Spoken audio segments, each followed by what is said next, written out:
আসসালামু আলাইকুম। একটি খবর, জব্দের আগেই ব্যাংক অ্যাকাউন্ট ফাঁকা করেছেন বেনজির। শুধু বেনজির কেন, আরো একজন যার নামটি আসছে, তিনিও সেই কাজটি করেছেন।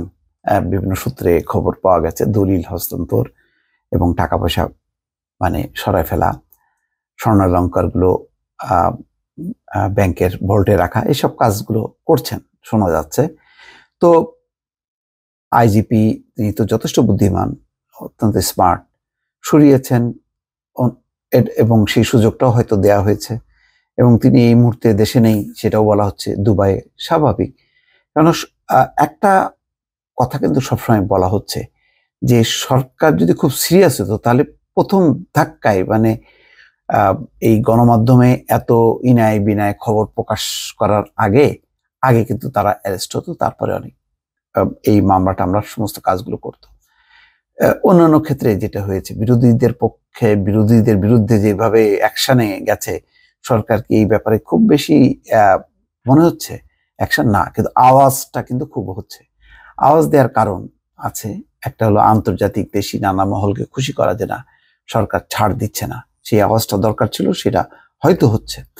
আইজিপি বেনজির আহমেদ ও তার পরিবার জব্দের আগেই ব্যাংক অ্যাকাউন্ট থেকে টাকা সরিয়ে নিয়েছেন কিনা তা নিয়ে সংশয় তৈরি হয়েছে। দুদকের দেওয়া তথ্যের ভিত্তিতে গত 23শে মে তাদের ব্যাংক অ্যাকাউন্ট জব্দের আদেশ দেন আদালত। তবে এসব অ্যাকাউন্টে কি পরিমাণ টাকা ছিল তা জানা যায়নি। 33টা অ্যাকাউন্ট বলা হচ্ছে সিজ করা হয়েছে, তো সেই 33টা অ্যাকাউন্টে কত টাকা সেটা কিন্তু বলা হয়নি। তবে এসব অ্যাকাউন্টে কি পরিমাণ টাকা ছিল তা জানা যায়নি। ব্যাংক অ্যাকাউন্ট থেকে টাকা সরানোর মতো করে জমি, ফ্ল্যাট বা অন্য কোনো সম্পদ বিক্রি বা স্থানান্তর করেছেন কিনা সে তথ্যও পাওয়া যায়নি। তিনি দেশে আছেন কিনা তা নিয়েও ধোঁয়াশার সৃষ্টি হয়েছে। একটি সূত্র জানিয়েছে, পরিবার নিয়ে বেনজির দুবাই অবস্থান করছেন। বেনজিরের সম্পদের বিষয়ে যেসব সরকারি সংস্থা খোঁজ রাখছে তাদের মধ্যে একজন ঊর্ধ্বতন কর্মকর্তা বলছেন, গত সপ্তাহে তার অ্যাকাউন্টগুলো ফাঁকা করা হয়েছে। তিনি বলেন, এর আগের অভিজ্ঞতা থেকে দেখা গেছে যখনই কেউ বুঝতে পারেন তাকে ধরার চেষ্টা চলছে তখনই তিনি টাকা সরিয়ে ফেলেন। অবশ্য টাকা তুললেও নগদে রেখেছেন নাকি অন্য কারো অ্যাকাউন্টে জমা রেখেছেন তা বের করা সম্ভব। বেসরকারি একটি ব্যাংকের ব্যবস্থাপনা পরিচালক পুরো বিষয়টি আরো পরিষ্কার করে বলেন, ডকুমেন্টের ভিত্তিতে কাজ করে ব্যাংক, ফলে সুনির্দিষ্ট আদেশের কপি ছাড়া মৌখিক কোনো তথ্য বা গণমাধ্যমের খবরের ভিত্তিতে কারো অ্যাকাউন্ট থেকে টাকা তুলতে বা স্থানান্তর না করতে দেওয়ার সুযোগ নেই। কেননা আদালত কারো অ্যাকাউন্ট ফ্রিজের আদেশ দিলে পরে স্থগিতাদেশ দিতে পারেন। এরকম ক্ষেত্রে কোনো ব্যাংক টাকা তুলতে না দিলে বিপদে পড়বে।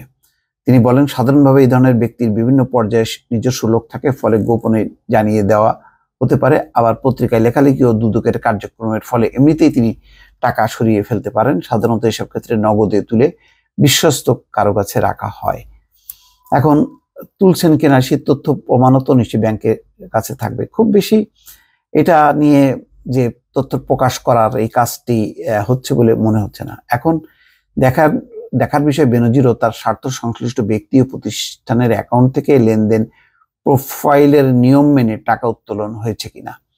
আবার টাকা উত্তোলন বা স্থানান্তরের পর ব্যাংকগুলো নিয়ম মেনে সন্দেহজনক লেনদেন রিপোর্ট বা নগদ লেনদেন রিপোর্ট করেছেন কিনা।